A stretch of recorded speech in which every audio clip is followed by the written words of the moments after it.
Hey guys, Mr. Kreider here.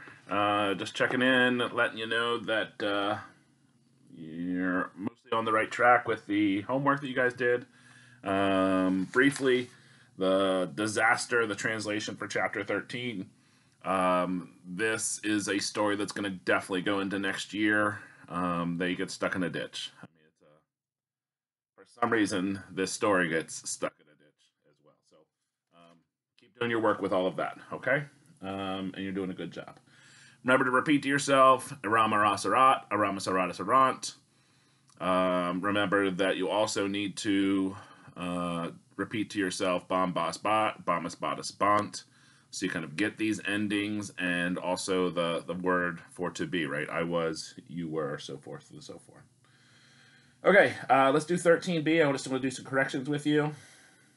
It says read aloud, say whether the verb is present or imperfect, and translate. I'm just going to go through the verbs quickly and point out which ones are correct. I mean, which ones are which tense. Sedet in number 1, present tense. Number 2, ambulabat. That is imperfect tense. See that bop there. Habitant in number 3 is present tense. Pot errant. Now, that's not one that I went over with you specifically, but if you just look right above exercise 13b, it does list there the imperfect of to be able. Posse is up there, and so that's pot errant. So that's imperfect. The next one has two verbs, latrant and apropinquant. Both of those are present tense. Spectabant, imperfect. Errant is irregular verb, esse, and that is imperfect. Okay, 7 is imperfect. 8, present. Number 9, imperfect. And number 10 is also imperfect with faire bant. Okay.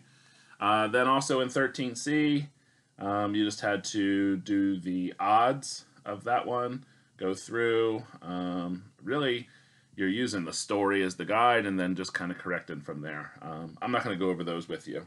I did want you to look at the map on page 99.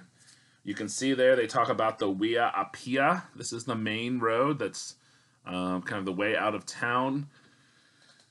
It's kind of like a turnpike. It's kind of like 81 or some highway that you would take.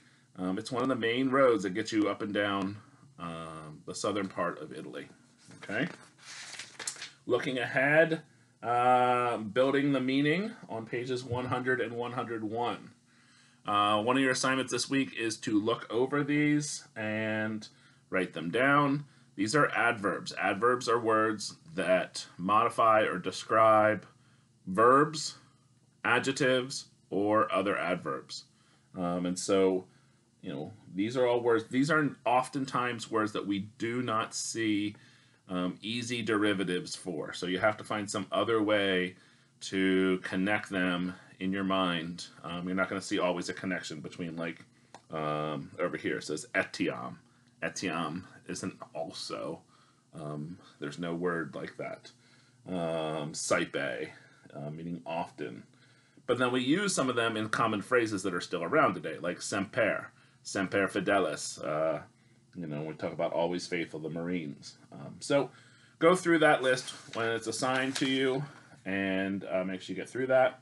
And then we're going to go and see some of those things in those Latin mottos and things when we get to the word study later as well. Okay? Have a nice day. Coronavirus delendus est.